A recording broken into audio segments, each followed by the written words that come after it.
नमस्कार, सत श्री अकाल। क्रमतक की कहानी में स्वागत है।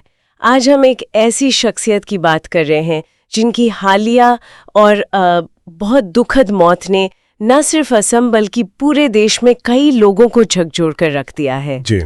जुबीन गर्ग, गायक, संगीतकार, अभिनेता, मतलब एक बहुआयामी प्रतिभा। बिल्कुल। और हमारे पास आज उनकी जिंदगी, उनके काम और सबसे ज्यादा जो 19 सितंबर 2025 को सिंगापुर में उनकी मौत हुई, उससे जुड़े सवालों पर रोशनी डालने वाले कई स्रोत हैं। समाचार लेख हैं, वीडियोस के अंश हैं, कुछ आधिकारिक बयानों के रिकॉर्ड्स भी हैं और जो पब्लिक में चर्चा चल रही है उसका विश्लेषण भी है। हाँ, और आज हमारा मकसद यही है कि इन सब स्रोतों को जरा खंगालें और ये समझने की कोशिश करें कि जुबीन गर्ग आखिर थे कौन, जिनका असर इतना गहरा था। उनकी मौत की जो शुरुआती वजह बताई गई, डूबना, अब वो मामला इतना पेचीदा क्यों हो गया है? कौन से सवाल हैं जो जुबीन के लाखों चाहने वालों और उनके परिवार को परेशान कर रहे हैं? बिल्कुल। और देखिए, इस असर का अंदाजा आप इसी बात से लगा सकती हैं कि उनके अंतिम संस्कार में जो भीड़ उमड़ी थी, हाँ, उससे लिम्का बुक ऑफ रिकॉर्ड्स ने दुनिया की चौथी सबसे बड़ी गैदरिंग, मतलब जमावड़ा बताया। चौथी सबसे बड़ी? जी। ये सिर्फ एक आंकड़ा नहीं है, ये उस जुड़ाव का प्रतीक है जो जुबीन ने लोगों के साथ बनाया था। असल में ये सिर्फ पॉपुलैरिटी नहीं है ना?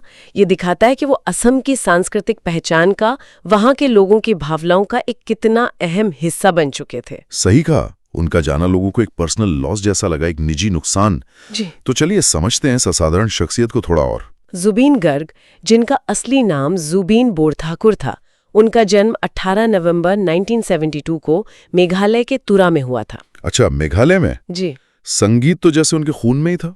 उनकी माँ इली बोरठाकुर, वो खुद एक गायिका और नृत्यांगना थी, और उनके पिता मोहिनी मोहन बोरठाकुर पेशे से मजिस्ट्रेट थे, लेकिन कपिल ठाकुर नाम से गीत और कविताएं भी लिखते थे। अरे वाह! और एक दिलचस्प बात ये भी मैंने पढ़ी कि उनका नाम मशहूर western music composer Zubin Mehta के नाम पर रखा गया था। हाँ, ये बात सही है। तो संगीत से रिश्ता तो मतलब बचपन से ही बहुत गहरा था। माँ से शुरुआती ट्रेनिंग मिली, फिर 11 साल तक पंडित रॉबिन बनर्जी से तबला सीखा और गुरु रमणी राय से असमिया लोक संगीत की बारीकियां समझी। कहते हैं सिर्फ 3 साल की उम्र में गाना शुरू कर दिया था उन्होंने। वाकई। और फिर देखिए 1992 में आया उनका पहला असमिया एल्बम, अनामिका। हाँ, अनामिका। उसने आते ही जैसे तहलका मचा दिया था। वो उनकी उड़ान की शुरुआत थी, समझिए। बिल्कुल। उसके बाद तो उन्होंने पीछे मुड़कर देखा ही नहीं। असमिया, हिंदी, बंगाली, तमिल, तेलुगु, मराठी, कहते हैं कि 40 से ज्यादा भाषाओं और बोलियों में गाया उन्होंने। 40 से ज्यादा? जी। ये उनकी रेंज और उनकी प्रतिभा को दिखाता है। कमाल की बात है ये। और बॉलीवुड में, हिंदी फिल्मों में उनको बड़ी पहचान मिली 2006 में आई फिल्म गैंगस्टर के गाने या अली से। हाँ, वो गाना तो मतलब हर जगह बज रहा था उस साल, हर तरफ। और उस गाने के लिए उन्हें बेस्ट प्लेबैक सिंगर का ग्लोबल इंडियन फिल्म अवार्ड्स, जिफा जिसे कहते हैं, वो भी मिला। लेकिन जुबीन सिर्फ गायक नहीं थे ना? सही कहा। यही उनकी खासियत और गहरी हो जाती है। वो संगीतकार थे, गीतकार थे, फिल्मों में एक्टिंग की, फिल्में डायरेक्ट भी की, कविताएं लिखी। Multi talented. बिल्कुल। असम और पश्चिम बंगाल में तो उनका दर्जा किसी रॉकस्टार से कम नहीं था। लोग दीवाने थे उनके। और उनकी इसी बहुमुखी प्रतिभा और योगदान को देखते हुए 2024 में उन्हें मेघालय की जो प्रतिष्ठित साइंस एंड टेक्नोलॉजी यूनिवर्सिटी है, उससे मानद डीलिट यानी डॉक्टर ऑफ लिटरेचर की उपाधि भी दी गई थी। अच्छा। ये अकादमिक जगत की तरफ से उनकी कला का एक बड़ा सम्मान था। उन्होंने खुद एक बार शायद थोड़े मजाकिया अंदाज में कहा था, लेकिन वो बात उनकी शख्सियत को दर्शाती थी। एक वीडियो क्लिप भी है जो बाद में बहुत वायरल हुई। हाँ, मैंने भी देखी है। कि जब मैं जाऊंगा असम, 3 दिन बंद रहेगा, राजकीय शोक होगा। और देखिए, विडंबना सचमुच वैसा ही हुआ। हाँ, सच में असम सरकार ने 3 दिन का राजकीय शोक घोषित किया था। उनके अंतिम संस्कार की तस्वीरें, गुवाहाटी एयरपोर्ट पर जब उनका पार्थिव शरीर सिंगापुर से लाया गया, वो दृश्य, एयरपोर्ट का स्टाफ, सुरक्षाकर्मी, पुलिस वाले, सबकी आंखें नम थी। सड़कों पर जो जनसैलाब उमड़ा था, लोगों की भावनाएं, वो वाकई अविश्वसनीय था और उनके कद को बयां करता था। और इसी भावुक माहौल और जुबीन की इस विराट शख्सियत की पृष्ठभूमि में 19 सितंबर 2025 की वो घटना सामने आती है जिसने सबको स्तब्ध कर दिया। जी। जुबीन गर्ग उस वक्त सिंगापुर में थे। वहां एक नॉर्थ ईस्ट इंडिया फेस्टिवल नाम का कार्यक्रम हो रहा था। उसी में हिस्सा लेने गए थे। हाँ। वहीं रिपोर्ट्स के मुताबिक वो स्कूबा डाइविंग करने गए और उसी दौरान ये हादसा पेश आया। शुरुआती जानकारी तो यही आई कि पानी के नीचे उन्हें सांस लेने में कुछ दिक्कत हुई, उन्हें बाहर निकाला गया, सीपीआर देने की कोशिश हुई। सीपीआर यानी कार्डियोपल्मोनरी रेससिटेशन, जो दिल और सांस रुकने पर दी जाने वाली एक इमरजेंसी प्रक्रिया होती है। लेकिन जब उन्हें स्थानीय अस्पताल ले जाया गया तो डॉक्टरों ने उन्हें मृत घोषित कर दिया। सिंगापुर से जो शुरुआती ऑफिशियल डॉक्यूमेंट्स मिले, जैसे डेथ सर्टिफिकेट वगैरह, उसमें मौत का कारण डूबना यानी ड्राउनिंग ही लिखा गया था। जी, उन दस्तावेजों में उनके होटल का नाम और पार्थिव शरीर को सौंपने की जो फॉर्मल प्रक्रिया थी उसका भी जिक्र था। उस वक्त तक तो ये एक बेहद दुखद हादसा ही लग रहा था। लेकिन फिर बहुत जल्दी ही इस पर शक के बादल मंडराने लगे। बिल्कुल, जो कहानी सीधी लग रही थी उसमें कई मोड़ आने शुरू हो गए। अच्छा, तो ये जो शुरुआती जानकारी थी डूबने की, इसमें शक की गुंजाइश कहाँ से पैदा हुई? मतलब मामला हादसे से संदिग्ध मौत की तरफ कैसे मुड़ गया? देखिए, शक की सुई सबसे पहले घूमी उस नॉर्थ ईस्ट कल्चरल शो के आयोजक श्याम कांति महंत और जुबीन के जो काफी लंबे समय से मैनेजर थे सिद्धार्थ शर्मा, उन पर। सोशल मीडिया पर और असम में जमीनी स्तर पर भी लोगों के बीच सवाल उठने लगे। क्या जुबीन की सुरक्षा का पूरा ध्यान रखा गया था? क्या स्कूबा डाइविंग उनकी अपनी मर्जी से हुई थी? इस तरह के सवाल। और लोगों का गुस्सा भी बढ़ रहा था। हाँ, बढ़ते जन आक्रोश को देखते हुए असम के मुख्यमंत्री हेमंत बिस्वा शर्मा ने जुबीन के पार्थिव शरीर का गुवाहाटी में दोबारा पोस्टमार्टम कराने का आदेश दिया। यानी एक पोस्टमार्टम सिंगापुर में हुआ और दूसरा फिर असम सरकार के आदेश पर गुवाहाटी में। लेकिन यहीं एक और पेच आ गया है ना? बिल्कुल, पेच ये कि दोनों ही पोस्टमार्टम रिपोर्ट्स, ना सिंगापुर वाली ना गुवाहाटी वाली, वो पब्लिक नहीं की गई। अच्छा। उन्हें सील बंद लिफाफे में रखा गया। अब इस गोपनीयता ने शक को और गहरा कर दिया। लोगों को लगा कि भाई अगर ये सिर्फ डूबने का मामला है तो रिपोर्ट सामने लाने में क्या हर्ज है। सही बात है। और फिर इस मामले में सबसे बड़ा मोड़ तब आया जब जुबीन गर्ग की पत्नी गरिमा सैकिया गर्ग सामने आई। हाँ, ये बहुत अहम था। पहले तो उन्होंने लोगों से शांति बनाए रखने और खासकर मैनेजर सिद्धार्थ शर्मा के प्रति गुस्सा न दिखाने की अपील की थी। जी। लेकिन कुछ ही दिनों बाद उन्होंने परिवार के दूसरे सदस्यों, अपनी बहन पालमे बोठाको और जुबीन के अंकल मनोज कुमार बोठाकुर के साथ मिलकर असम सीआईडी को एक फॉर्मल ईमेल लिखा। सीआईडी यानी क्रिमिनल इन्वेस्टिगेशन डिपार्टमेंट, जो राज्य पुलिस की एक स्पेशल जांच ब्रांच होती है। उस ईमेल में गरिमा गर्ग ने जुबीन की मौत की पूरी और निष्पक्ष जांच की मांग की और उन्होंने साफ तौर पे कुछ लोगों पर संदेह भी जताया। तो ये ईमेल एक तरह से ट्रिगर पॉइंट बन गया। हाँ, इसके मिलते ही फिर चीजें तेजी से बदलीं। असम सीआईडी ने फौरन एक्शन लिया और एक 10 सदस्यों की एसआईटी यानी स्पेशल इन्वेस्टिगेटिव टीम बना दी। जी, एक विशेष जांच दल जो किसी खास और गंभीर मामले की जांच के लिए बनाया जाता है। और इस सेट का नेतृत्व स्पेशल डीजीपी एमपी गुप्ता को सौंपा गया। काम था कि 19 सितंबर को सिंगापुर में जो कुछ भी हुआ उसकी तह तक जाएं और सच्चाई सामने लाएं। एसआईटी ने जांच का दायरा भी तेजी से बढ़ाया। करीब 10 लोगों के खिलाफ लुकआउट सर्कुलर यानी एलओसी जारी किया गया। अच्छा। इनमें आयोजक श्याम कांति महंत और मैनेजर सिद्धार्थ शर्मा भी शामिल हैं। एलओसी एक तरह का अलर्ट होता है जो इमिग्रेशन अधिकारियों को दिया जाता है ताकि ये लोग देश छोड़कर न जा सकें और अगर एयरपोर्ट वगैरह पर दिखे तो उन्हें हिरासत में लिया जा सके। बिल्कुल। और माना जा रहा था कि महंत और शर्मा उस समय भी सिंगापुर में ही थे। असम के मुख्यमंत्री ने भी काफी सख्त रुख अपनाया था। उन्होंने 6 अक्टूबर तक इन सभी संदिग्धों को एसआईटी के सामने पेश होकर अपना बयान दर्ज कराने का अल्टीमेटम दिया था। हाँ, ये दिखाता है कि सरकार पर भी मामले को गंभीरता से लेने का काफी दबाव था, पब्लिक प्रेशर बहुत था। और जांच सिर्फ बयानों तक ही नहीं रुकी। मुताबिक वहां से कई पैन कार्ड और कुछ दूसरे दस्तावेज मिले हैं। Pan card? उससे क्या कनेक्शन? इससे मामले में फंड के दुरुपयोग या किसी तरह की फाइनेंशियल गड़बड़ी का एंगल भी जुड़ता दिख रहा है, जिसकी जांच अब एसआईटी कर रही है। पैसों के लेन देन का मामला भी हो सकता है। और यहाँ ये बात भी शायद बतानी जरूरी है, जैसा कि सूत्रों में जिक्र आया है कि महंत परिवार काफी प्रभावशाली माना जाता है असम में। हाँ, ये बात भी है। श्याम कांति महंत के एक भाई भास्कर ज्योति महंता असम के पूर्व डीजीपी रह चुके हैं और अभी राज्य के मुख्य सूचना आयुक्त हैं। दूसरे भाई नानी गोपाल महंता मुख्यमंत्री हेमंत बिस्वा शर्मा के पूर्व शिक्षा सलाहकार रहे हैं और अभी गुवाहाटी यूनिवर्सिटी के वाइस चांसलर हैं। जी, तो ये कनेक्शंस मामले को और ज्यादा संवेदनशील बनाते हैं। इस पर सबकी नजरें और ज्यादा टिकी हैं। हाँ, बिल्कुल।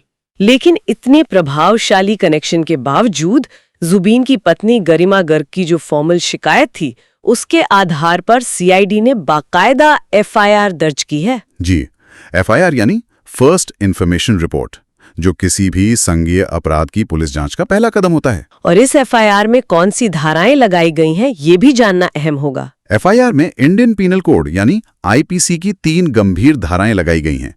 पहली है सेक्शन 120B यानी क्रिमिनल कॉन्स्पिरेसी, आपराधिक साजिश। ओके। जिसका मतलब होता है 2 या ज्यादा लोगों का मिलकर कोई गैरकानूनी काम करने या कानूनी काम गैर कानूनी तरीके से करने के लिए सहमत होना। दूसरी है सेक्शन 304 यानी culpable homicide not amounting to murder, गैर इरादतन हत्या। मतलब इरादा शायद मारने का न हो, पर काम इतना खतरनाक किया कि मौत हो गई। हाँ, कुछ ऐसा ही। मतलब ऐसा आपराधिक मानववध जो हत्या की श्रेणी में नहीं आता। और तीसरी है सेक्शन 304A यानी लापरवाही से मौत, किसी की जल्दबाजी या लापरवाही भरे काम से किसी की मौत हो जाना। और ये तीनों ही धाराएं, जहां तक मुझे पता है, नॉन बेलेबल हैं, गैर जमानती। जी हाँ, ये तीनों ही गैर जमानती अपराधों की श्रेणी में आती हैं। यानी इन धाराओं में आरोपी को जमानत मिलना आसान नहीं होता, ये कोर्ट के विवेक पर निर्भर करता है। और एफआईआर में श्याम कांति महंत और सिद्धार्थ शर्मा को नामजद किया गया है, मतलब सीधे तौर पर उनका नाम आरोपी के तौर पर दर्ज है। इसके अलावा एसआईटी उन लोगों से भी पूछताछ कर रही होगी जो उस वक्त सिंगापुर में थे। बिल्कुल, एसआईटी उन सभी लोगों से लगातार पूछताछ कर रही है जो घटना के वक्त सिंगापुर में जुबीन के साथ मौजूद थे। इनमें एक्ट्रेस निशिता गोस्वामी, सिंगर अमृत प्रभा महंत और संगीतकार शेखर ज्योति गोस्वामी जैसे नाम शामिल हैं। अच्छा। सीआईडी की कोशिश ये जानने की है कि उस दिन आखिर हुआ क्या था। क्या जुबीन स्कूबा डाइविंग के लिए उत्साहित थे या उन पर किसी तरह का दबाव था? क्या उन्हें जरूरी सेफ्टी इक्विपमेंट जैसे लाइफ जैकेट या सही फिटिंग वाला स्विमिंग कॉस्ट्यूम वगैरह दिया गया था? हाँ, कुछ शुरुआती रिपोर्ट्स और वीडियोस में ये बात भी उठी थी कि शायद उन्हें बिना प्रॉपर सेफ्टी गियर के देखा गया था। जी, और जुबीन की उम्र भी कोई ऐसी नहीं थी, महज 52 साल। तो ये सवाल उठना लाजमी है कि क्या पूरी सावधानी बरती गई थी? ये सब सुनकर तो मामला वाकई बहुत उलझा हुआ लग रहा है, लेकिन इसमें एक और बड़ी कानूनी पेचीदगी है जिसका जिक्र बार बार आ रहा है। बिल्कुल, और वो पेचीदगी है जुरिस्डिक्शन की, यानी कानूनी अधिकार क्षेत्र की। अपराध अगर ये साबित होता है कि ये गैर इरादतन हत्या या आपराधिक साजिश थी, तो वो हुआ है सिंगापुर की धरती पर। भारतीय और अंतर्राष्ट्रीय कानूनों के हिसाब से क्रिमिनल केस का ट्रायल आमतौर पर वहीं होता है जहां अपराध हुआ हो। अच्छा, तो इसका मतलब ये हुआ कि अगर जांच में ये साबित भी हो जाता है कि हादसा नहीं बल्कि अपराध था, तो मुकदमा भारत में नहीं चलेगा, सिंगापुर की अदालत में चलेगा। हाँ, मोटे तौर पर यही स्थिति बनती है। सजा भी वहीं के कानून के हिसाब से होगी। तो फिर भारत? अब भारत प्रत्यर्पण संधि के तहत आरोपियों को वापस लाने की मांग कर सकता है ताकि वो जांच में सहयोग करें, या अगर वो भागकर भारत आ गए हों तो उन्हें वापस भेजा जा सके सिंगापुर। लेकिन मुख्य मुकदमा और सजा का फैसला सिंगापुर के कानूनों और वहां की न्यायपालिका के दायरे में ही आएगा। अच्छा। हाँ, भारत में एसआईटी की जांच सबूत इकट्ठा करने और सिंगापुर की जांच एजेंसी को सहयोग देने में अहम भूमिका निभा सकती है। और अगर साजिश का कोई हिस्सा भारत में रचा गया हो तो शायद यहां भी कुछ कार्रवाई हो, लेकिन मुख्य घटना का ट्रायल तो वहीं होगा। तो फिर सवाल उठता है कि भारत में ये एसआईटी जांच, ये लुकआउट नोटिस, मुख्यमंत्री का अल्टीमेटम, ये सब क्यों हो रहा है? क्या ये सिर्फ जनता का जो भारी दबाव है, जुबीन के प्रति लोगों का जो गहरा प्यार और भावनाएं हैं, उनको शांत करने की एक कोशिश है? क्योंकि अगर कानूनी कार्रवाई आखिर में सिंगापुर में ही होनी है, तो भारत में चल रही इस पैरेलल जांच का अंतिम नतीजा क्या होगा? एक बहुत जायज सवाल है। हो सकता है इसका एक मकसद सबूत जुटाकर सिंगापुर अथॉरिटीज को देना हो, या फिर जनता को यह आश्वासन देना हो कि सरकार मामले को गंभीरता से ले रही है। लेकिन यह भी सच है कि इस पूरी प्रक्रिया ने कुछ बुनियादी सवाल जरूर खड़े कर दिए हैं। और शायद सबसे बड़ा अनसुलझा सवाल अब भी वही है, पोस्टमार्टम रिपोर्ट्स, उनको पब्लिक क्यों नहीं किया जा रहा? एग्जैक्टली। सिंगापुर की रिपोर्ट हो या गुवाहाटी में हुए दूसरे पोस्टमार्टम की, उनकी फाइंडिंग्स, मतलब उनमें क्या निकला, ये अभी तक पब्लिक डोमेन में क्यों नहीं है? यही बात सबसे ज्यादा संदेह पैदा कर रही है। मौत की असली वजह क्या थी? क्या वो वाकई सिर्फ डूबना था जैसा शुरू में कहा गया, या कोई और कारण था? कोई अंदरूनी चोट थी, कोई हेल्थ प्रॉब्लम थी जिसे नजरअंदाज किया गया, या कुछ और? ये जानने का हक जुबीन के लाखों चाहने वालों को है, उनके परिवार को है। लेकिन सरकार या जांच एजेंसियां इस जानकारी को सामने लाने से क्यों हिचक रही हैं? क्या रिपोर्ट में कुछ ऐसा है जिसे छुपाने की कोशिश हो रही है? ये जो चुप्पी है, ये अपने आप में कई और सवालों को जन्म दे रही है और मामले को और ज्यादा रहस्यमय बना रही है। तो हमने देखा कि ज़ुबीन गर्ग सिर्फ एक गायक, संगीतकार या अभिनेता नहीं थे। वो असम और उससे बाहर भी एक सांस्कृतिक प्रतीक थे। एक ऐसी आवाज़ थी जिसने लाखों दिलों को छुआ। उनकी असमय और कह सकते हैं संदिग्ध परिस्थितियों में हुई मौत ने न सिर्फ उनके प्रशंसकों को गहरा दुख पहुंचाया है, बल्कि कई गंभीर सवाल भी खड़े कर दिए हैं। जी। एक तरफ उनकी बेमिसाल लोकप्रियता और लोगों का उनसे वो भावनात्मक जुड़ाव है, और दूसरी तरफ उनकी मौत से जुड़ी रहस्यमय परिस्थितियां, प्रभावशाली लोगों पर लगते आरोप और एक जटिल होती जा रही जांच प्रक्रिया। बिल्कुल। सिंगापुर में हुई घटना, जिसे पहले हादसा माना गया, फिर परिवार का शक जताना और जांच की मांग करना, आयोजक और मैनेजर का नाम आना जिनका परिवार काफी रसूखदार माना जाता है, हाँ, फिर एसआईटी का गठन होना, छापे पड़ना, एफआईआर दर्ज होना, और फिर ये कानूनी अधिकार क्षेत्र वाली दुविधा कि मुकदमा कहाँ चलेगा। ये सारे पहलू मिलकर इस मामले को बेहद पेचीदा और संवेदनशील बना देते हैं, और जो पारदर्शिता की कमी है वो इस उलझन को और बढ़ा रही है। जांच अभी जारी है और उम्मीद तो यही है कि सच जल्द सामने आएगा और ज़ुबीन गर्ग और उनके परिवार को न्याय मिलेगा। देखिए, जांच का नतीजा चाहे जो भी निकले, ज़ुबीन गर्ग के निधन पर उमड़ा वो अभूतपूर्व जनसैलाब और उनकी मौत पर उठे संदेह के ये गहरे बादल एक बड़ा सवाल जरूर हमारे सामने छोड़ जाते हैं। क्या सवाल? ये पूरी घटना कलाकारों, आयोजकों और प्रशंसकों के बीच के रिश्ते के बारे में क्या दर्शाती है, खासकर असम जैसे क्षेत्र में, जहां कलाकार सिर्फ मनोरंजन करने वाले नहीं होते, बल्कि वो लोगों की पहचान और भावनाओं का एक अहम हिस्सा बन जाते हैं। सही कहा। और जब किसी इतनी बड़ी हस्ती की मौत संदिग्ध परिस्थितियों में होती है, तो ऐसे मामलों को संभालने का हमारा सिस्टम, हमारी प्रक्रियाएं और जो पारदर्शिता के हमारे मानक हैं, उन पर यह घटना क्या टिप्पणी करती है? क्या ऐसे मामलों में ज्यादा खुलापन और स्पष्टता जरूरी नहीं है, ताकि अफवाहों और संदेह को इतनी जगह ही ना मिले? ये सोचने वाली बात है। इन्हीं सवालों और विचारों के साथ आज की एक गहरी चर्चा यहीं समाप्त करते हैं। उम्मीद है आपको ज़ुबीन गर्ग के जीवन, उनके संगीत के प्रभाव और उनसे जुड़े इस दुखद व जटिल मामले की विभिन्न परतों और पेचीदगियों को समझने में मदद मिली होगी। जी। अगली बार फिर मिलेंगे एक नए विषय और नए स्रोतों के साथ। अपना ख्याल रखिए।